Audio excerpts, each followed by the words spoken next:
Hello friends. Hindi के सभी विद्यार्थियों का एडुफैक्ट्स के प्लेटफॉर्म पे स्वागत है।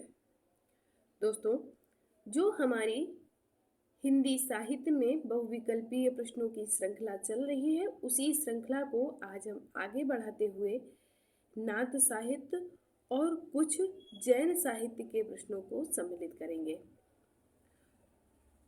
तो आइए और इन प्रश्नों को सॉल्व करिए। बाद में कमेंट करके हमें बताइएगा कि इन प्रश्नों में आपके कितने प्रश्न सही हैं। और अगर इस बहुविकल्पीय प्रश्नों की श्रृंखला से रिलेटेड हिंदी साहित्य का वीडियो आपने नहीं देखा है तो प्लेलिस्ट पे जाके देख लीजिएगा, क्योंकि वहाँ पे आपको सभी कक्षाएं डिटेल से पढ़ाई गई हैं। तो अगर आपने अभी तक वो क्लासें नहीं देखी हैं तो प्लीज़ उन्हें जाके देख लीजिए और उसके बाद में इन प्रश्नों को अगर आप बनाएंगे तो आपसे ज़्यादा अच्छे प्रश्न बनेंगे। तो समय बर्बाद ना करते हुए क्लास को आगे बढ़ाते हैं। तो हमारा सबसे पहला जो प्रश्न है वो क्या है? रेवंत गिरी रास, सॉरी यहाँ पे रास है, रास के रचनाकार कौन है? ऑप्शन ए है आपका विजय सेन सूरी, बी जिनधर्म सूरी, सी सुमति गण और डी है विनय चंद्र सूरी। तो इसका राइट आंसर हो जाएगा विजय सेन सूरी। रेवंत गिरी रास के रचनाकार हैं विजय सेन सूरी। आगे बढ़ते हैं और अगले क्वेश्चन पे आते हैं कि नेमिनाथ रास के रचनाकार कौन है? आपका ऑप्शन है पल्हड़ कवि, बी है हेमचंद्र, सी है हरिभद्र सूरी और डी है सोम प्रभु सूरी। तो इसमें आपका राइट आंसर क्या हो जाएगा? नेमिनाथ रास के रचनाकार कौन है? तो इसमें आपका ये गलत हो गया है। यहाँ पे सोम प्रभु सूरी नहीं होगा, यहाँ पे सुमति गण कर लीजिए। इनके इस नेमिनाथ रास के जो रचनाकार हैं वो सुमति गण हैं और इन्होंने 1213 ईस्वी में नेमिनाथ रास की रचना की थी। कब की थी? 1213 में नेमिनाथ रास की रचना की थी। इसमें 58 छंद हैं और ये अपभ्रंश से प्रभावित राजस्थानी हिंदी में ये रचना की गई थी। अगला क्वेश्चन देखते हैं कि प्राकृत का पाणिनि किसे कहा जाता है? आपका ऑप्शन ए है किशोरीदास वाजपेयी को, बी है हेमचंद्र, सी है विनायक चंद्र और डी है कुमारपाल।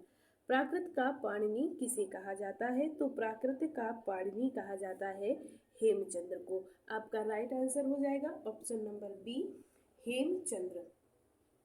अब बात ये आती है कि इनको प्राकृत का पाणिनि कहा क्यों जाता है? तो इन्होंने एक प्राकृत में व्याकरण ग्रंथ लिखा था, जिस कारण इनको प्राकृत का पाणिनि कहा जाता था।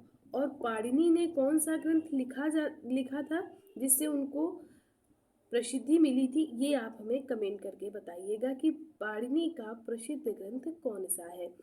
अगला क्वेश्चन देखते हैं कि कुमारपाल प्रतिबोध के रचनाकार कौन है? आपका ऑप्शन ए है मेरुतुंग, बी है सोम प्रभु सूरी, सी है हेमचंद्र और डी है विनय चंद्र सूरी। तो आपका ऑप्शन इसमें कौन सा सही होगा? तो आपका ऑप्शन हो जाएगा सोम प्रभु सूरी। इन्होंने कुमारपाल प्रतिबोध नामक ग्रंथ की रचना की है और ये गद्य पद्य और संस्कृत प्राकृत काव्य है, यानी गद्य पद्य इसकी शैली है और इसकी जो भाषा है वो संस्कृत मिश्रित प्राकृत भाषा में लिखा गया है। अगला क्वेश्चन देखते हैं कि प्रबंध चिंतामणि के रचनाकार कौन है? जैनाचार्य, सॉरी, आपका ऑप्शन ए है सोम प्रभु सूरी, बी है जिनधर्म सूरी और आपका सी ऑप्शन है मेरुतुंग और डी है शालिभद्र सूरी। तो इसका राइट आंसर आपका हो जाएगा ऑप्शन नंबर सी, मेरुतुंग। ये जैन आचार्य थे मेरुतुंग जी और इन्हीं की रचना है प्रबंध चिंतामणि। ये बहुत इंपॉर्टेंट रचना है, आप इसमें जितने भी स्टार लगा लें कम ही पड़ेंगे। इसके बाद में अगला क्वेश्चन हमारा है कि नाथपंथियों का प्रमुख केंद्र कहाँ कहाँ है, था नहीं अभी भी है। नाथपंथियों का प्रमुख केंद्र कहाँ है? आपका ऑप्शन ए है गोरखपुर, बी अलीगढ़, सी हाथरस या डी अयोध्या। तो बिना सोचे समझे ऑप्शन नंबर ए पे जाते हैं और इसका राइट आंसर लगाते हैं गोरखपुर। आगे बढ़ते हैं और देखते हैं कि गोरखनाथ को हिंदी का प्रथम गद्य लेखक किसने माना है। आपका ऑप्शन ए है रामकुमार वर्मा, बी है हरप्रसाद शास्त्री, सी रामचंद्र शुक्ल और डी है मिश्र बंधु। तो गोरखनाथ को हिंदी का प्रथम गद्य लेखक किसने माना है? तो इसका राइट आंसर हो जाएगा ऑप्शन नंबर डी। मिश्र बंधुओं ने गोरखनाथ को हिंदी का प्रथम गद्य लेखक माना है। अगला क्वेश्चन आता है कि गोरखबानी का संकलन किसने किया है। ये क्वेश्चन पिछली बार पूछा भी गया था पिछले एग्जाम में कि गोरखबानी का संकलन किसने किया है। तो आपका ऑप्शन ए है पीताम्बर दत्त बर्दवाल, बी है डॉक्टर नगेंद्र, सी है उपरोक्त दोनों या डी है उपरोक्त में से कोई नहीं। तो इसका राइट आंसर हो जाएगा पीताम्बर दत्त बर्दवाल। इन्होंने गोरखबानी का संकलन किया था और इस गोरखबानी में इन्होंने गोरखनाथ के 14 ग्रंथों का उल्लेख गोरखबानी में किया था। वो 14 ग्रंथ कौन कौन से थे? तो शब्द, पद, शिष्यादर्शन, प्राण संकली, नरवय बोध, आत्मबोध, अभय मात्रा योग, 15 तिथि, सप्तवार, मच्छिंद्र गोरख बोध, रोमावली, ज्ञान तिलक, ज्ञान चौतीसा और पंच मात्रा। ये 14 ग्रंथों को पीताम्बर दत्त बर्दवाल ने गोरखनाथ के 14 ग्रंथों को गोरखबानी में सम्मिलित किया है।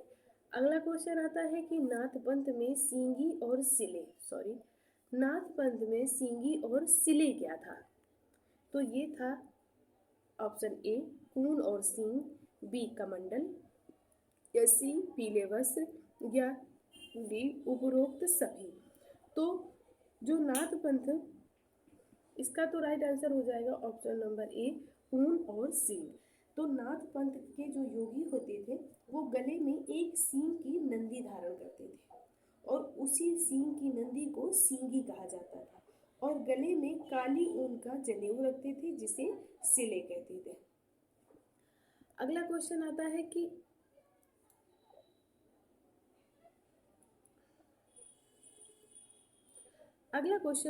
नाथपंथियों के अन्य नाम कौन कौन से हैं। आपका ऑप्शन ए है योगी या जोगी, बी है अवधूत, सी कालबेलिया या डी उपरोक्त सभी। तो इसका राइट आंसर हो जाएगा उपरोक्त सभी। और इन नामों के अलावा भी इनको और नाम से जानते थे, इनके और भी नाम थे जैसे कि इसमें योगी, जोगी, अवधूत, कौल भी कहते थे इनको, गिरी कहते थे या पुरी भी इनको कहते थे। तो इनको इन नामों से भी जाना जाता था। तो अगर आपने को नहीं पता है तो ये जो मैंने बोले भी हैं वो भी आप अपने उसमें कॉपी में नोट करते जाइए। आगे लिखा है कि मत्स्येंद्र नाथ का मंदिर कहाँ है। मत्स्येंद्र जो गोरखनाथ के पहले हुए हैं उनका मंदिर कहाँ है। तो इसमें ऑप्शन ए है नेपाल, बी भूटान, सी भारत और डी है इनमें से कोई नहीं। तो इसका राइट आंसर हो जाएगा ऑप्शन नंबर ए नेपाल में है और यहाँ पे हिंदू और बौद्ध धर्म दोनों धर्मों के लोग यहाँ पर पूजा करने के लिए जाते हैं। अगला क्वेश्चन आता है, अभी नाथ संप्रदाय से ही एक हमारे बहुत बड़े राजनेता हैं और वो कौन है, उनका नाम आप हमें कमेंट करके बताइए कि नाथ पंथ से संबंधित हैं और वो किस पद पे हैं और उनका शुभ नाम क्या है। ये आप हमें कमेंट करके बताइएगा ज़रूर। चंद्रबरदाई को हिंदी का प्रथम कवि किसने माना है।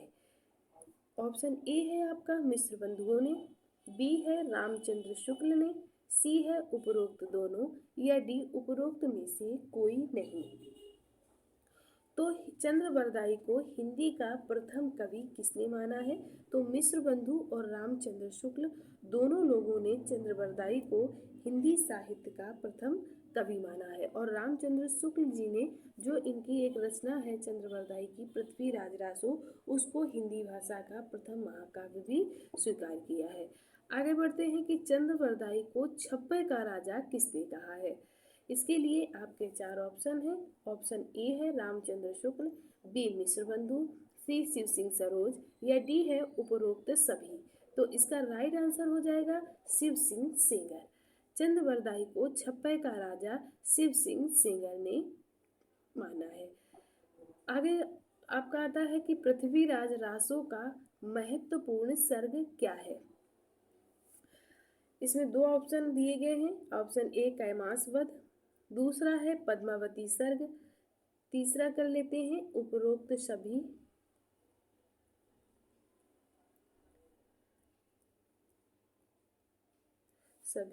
और डी कर लेते हैं एनओटी। पृथ्वीराज रासो का सबसे महत्वपूर्ण सर्ग क्या है। तो पृथ्वीराज रासो का सबसे महत्वपूर्ण सर्ग है ऑप्शन नंबर सी, इसमें सही हो जाएगा कैमास वध और पद्मावती सर्ग ये दो पृथ्वीराज रासो के महत्वपूर्ण सर्ग हैं।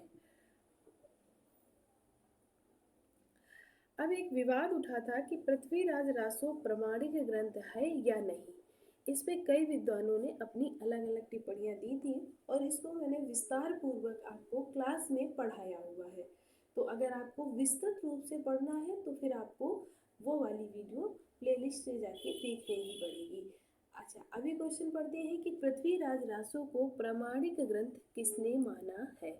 तो पृथ्वीराज रासो को प्रमाणिक ग्रंथ किसने माना है। इसके लिए आपके ऑप्शन है श्याम सुंदर दास, ऑप्शन बी है मिश्रबंधु, सी राधा कृष्ण दास और डी है उपरोक्त सभी। तो इसका राइट आंसर हो जाएगा उपरोक्त सभी। और इन विद्वानों के अलावा और भी हैं जिन्होंने पृथ्वीराज रासो को प्रमाणिक ग्रंथ के रूप में स्वीकार किया है। तो उसमें से नाम आता है कर्नल टाड का, मोहनलाल विष्णुलाल पांड्या का भी आता है और मोतीलाल मेनारिया, यानी श्याम सुंदर दास, मिश्रबंधु, राधा कृष्ण दास, कर्नल टाड, मोतीलाल मेनारिया और मोहनलाल विष्णुलाल पांड्या, ये 6 लोग पृथ्वीराज रासो को प्रमाणिक ग्रंथ के रूप में स्वीकार करते हैं। आगे क्वेश्चन आता है कि पृथ्वीराज रासो को अर्ध प्रमाणिक ग्रंथ किसने माना है। यानी पृथ्वीराज रासो 3 तरह की प्रमाणिकता में बट गया है। किसी ने प्रमाणिक, किसी ने अर्ध प्रमाणिक और किसी ने अप्रमाणिक ग्रंथ माना है। तो अभी हम ऊपर प्रमाणिक ग्रंथों की बात कर चुके, तो उसमें हमने 6 लोगों को देखा जिन्होंने पृथ्वीराज रासो को प्रमाणिक ग्रंथ माना है। अब आता है क्वेश्चन कि पृथ्वीराज रासो को अर्ध प्रमाणिक ग्रंथ किसने माना है। इसके लिए आपके 4 ऑप्शन हैं। Option number 1 Hazari Prasad Dwivedi, B Dasharath ओझा, सी मुनिजिन विजय और डी है उपरोक्त सभी। तो इसका राइट आंसर हो जाएगा उपरोक्त सभी। अब जैसे कि प्रमाणिक ग्रंथ मानने वालों की संख्या 6 थी, 6 लोगों ने माना था कि पृथ्वीराज रासो प्रमाणिक ग्रंथ है, वैसे ही 5 लोगों ने माना है कि पृथ्वीराज रासो अर्ध प्रमाणिक ग्रंथ है। उसमें से कौन कौन आते हैं। तो हजारी प्रसाद द्विवेदी, दशरथ ओझा, सुनीत कुमार चटर्जी, मुनिजिन विजय और विपिन बिहारी चतुर्वेदी, ये 5 महानुभाव हैं जिन्होंने माना है कि पृथ्वीराज रासो अर्ध प्रमाणिक ग्रंथ है। अब बात करते हैं कि अप्रमाणिक ग्रंथ किसने माना है, यानी पृथ्वीराज रासो को अप्रमाणिक ग्रंथ किसने माना है। इसके लिए भी आपके 4 ऑप्शन है, रामचंद्र शुक्ल, राम कुमार वर्मा, कवि मुरारी दान और उपरोक्त सभी। तो इसमें भी राइट आंसर आपका हो जाएगा ऑप्शन नंबर डी उपरोक्त सभी। पृथ्वीराज रासो को अप्रमाणिक ग्रंथ मानने वालों की संख्या अधिक है, यानी अप्रमाणिक ग्रंथों को मानने वाले हैं 7 लोग। कौन कौन से। डॉक्टर आचार्य रामचंद्र शुक्ल, डॉक्टर राम कुमार वर्मा, कविराज श्यामल दास, देवी प्रसाद, कवि मुरारी दान, डॉक्टर वूलर, गौरी शंकर, हीराचंद्र ओझा, ये 7 लोग मानते हैं कि पृथ्वीराज रासो एक अप्रमाणिक ग्रंथ है। हालांकि आचार्य रामचंद्र शुक्ल जी ने पृथ्वीराज रासो को महाकाव्य माना है, चंद्रवरदाई को हिंदी का प्रथम कवि भी माना है, लेकिन ये ग्रंथ के रूप में इसे स्वीकार नहीं करते हैं।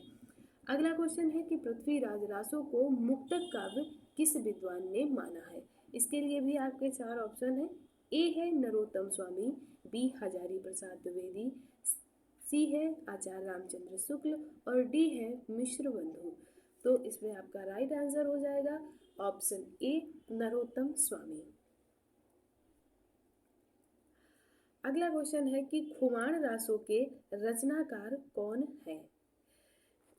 आदिकाल में ये रासो साहित्य और इनके रचनाकार ये बहुत कठिन हो जाते हैं और इनको याद करना बहुत मुश्किल तो नहीं है, लेकिन हाँ कन्फ्यूजन हो जाता है क्योंकि 4-5 रासो ग्रंथ हैं जिनके रचनाकार इधर उधर मिसमैच हो जाते हैं, तो इनको जरूर से जरूर याद रखिएगा। और अगला क्वेश्चन इसी बेस पे है कि खुमार रासो के रचनाकार कौन है।